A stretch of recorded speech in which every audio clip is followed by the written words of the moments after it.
लूणा पूछता है कि फिर खुद को मिटाया कैसे जाए। मिटाया कैसे जाता है मैं तुमको बताता हूँ लूणा, सुनो। जैसे खुद को बनाया जाता है ऐसे ही खुद को मिटाया जाता है, क्योंकि हम ही और हमारे होश से हमारे साथ जितना ही भेदभाव करेंगे, जितना ही हम कुशल बनते जाएंगे। क्योंकि सारा भेदभाव हमारा ही होता है। हमारे ही भाव को हम अच्छाई में बरतते हैं और हमारे ही भाव को हम बुराई में बरतते हैं। वो भाव हमारा ही होता है, दोनों पलड़ों में हमारा ही भाव तुलता है, किसी और का नहीं। कि हम एक पलड़े का चुनाव कर बैठते हैं, क्योंकि दुख का चुनाव तो ज़बरदस्ती हो जाता है और सुख का चुनाव हम हमारी जस्ती से करते हैं। हमारे सुख की जो जस्ती है वो हम करते हैं, साथ दुख की ज़बरदस्ती अपने आप ही हो जाती है।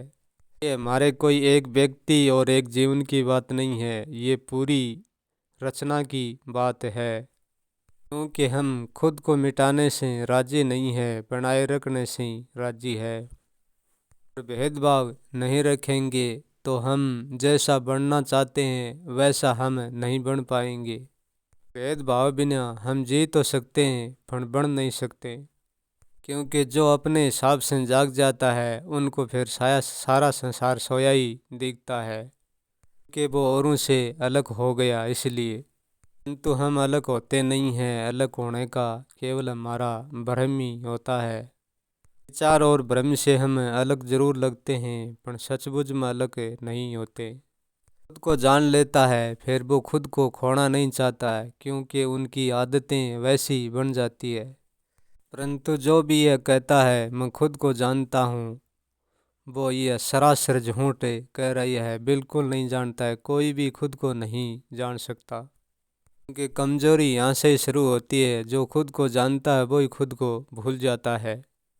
जो खुद का जानना लग रहा है खुद को, वो खुद का जानना नहीं है। हाँ, जो भी होता है वो होता खुद से ही है।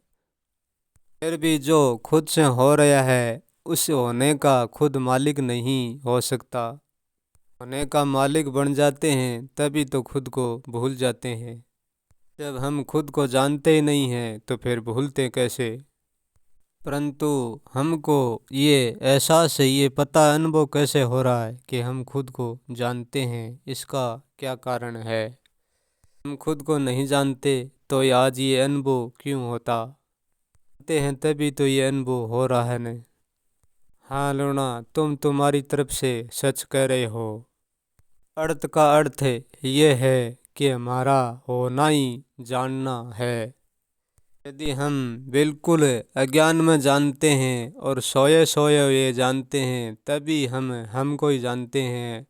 और जब हम जाग जाते हैं और जाग कर जानते हैं तभी हमको ही जानते हैं। ऐसा नहीं है कि सोया सोया जीवन जीता है वो किसी और का जीवन जी रहा है, और ऐसा भी नहीं है कुछ जाग कर जीवन जीता है वो किसी और का जीवन जी रहा है। जागकर भी खुद ही जीता है, सोकर भी खुद ही जीता है। सोने और जागने की तुलना करना ही हमारा होना है, और वही हमारा सबसे बड़ा भ्रम कमजोरी है कि हम खुद को कभी मिटने नहीं देते। यदि हम कुछ नहीं बनकर रहते तो हम कुछ नहीं होते हैं। फिर जब हम नहीं होते हैं तो फिर जो होता है वो कौन होता है। यदि हम मिट जाते हैं तो फिर यहाँ जो भी होता है वो किसका होता है कोई नहीं जानता।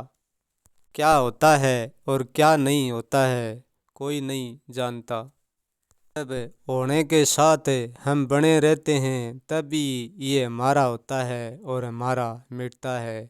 यदि हम उनके साथ नहीं बनते कुछ भी तो ये यहाँ किसका क्या हो रहा है और क्या नहीं हो रहा है, इसके बारे में ना तो कोई जान पाया और ना कोई जान पाएगा।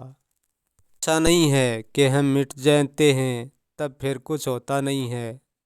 जो हो रहा है वो तो है, परंतु उसको जान कोई नहीं पाएगा। और जब जान कोई नहीं पाएगा तो फिर होने न होने का कोई अर्थ भी नहीं रहेगा। जो जीते जी व्यक्ति कुछ भी नहीं रहता है, वो मरने के उपरांत भी कुछ भी नहीं रहता है। जीते जी बना जाता है और जीते जी मिटा जाता है। जो जीते जी मिट जाता है उनके लिए कौन सा कर्म सही और कौन सा कर्म गलत नहीं, कुछ नहीं बचता। कौन सा पुण्य कौन सा पाप है, कौन सा भोग है कौन सा त्याग है, नहीं, उसके लिए कुछ भी मायना नहीं रखता। उनके लिए सिर्फ केवल कर्म बचता है, कोई भेदभाव नहीं बचता। इसके साथ जैसा कर्म गठित होता है वो ना तो उन कर्मों को स्वीकार करता है और ना उनको नाकार करता है। फिर उनका कर्म ही केवल उनके साथ गठित होते रहते हैं, वो किसी के साथ गठित नहीं होता। क्योंकि जो खुद को जानकर संभाल कर रखेगा उसका गठित होना है, नहीं जानकर नहीं संभाल कर रखेगा उसका कुछ भी गठित नहीं होना है। जैसा भी है कैसा भी है वो नहीं जानता। फिर उनका होने और न होने से दोनों से ही कोई वास्ता नहीं रहता। खुद का सच्चा जानना यही है खुद से मिट जाना, यानी खुद का कुछ भी ना होना ही उनका जानना होना है कि वो सचमुच में ही खुद को नहीं जानता। फिर उनके लिए ना तो खुद होता है ना कोई और कोई होता है।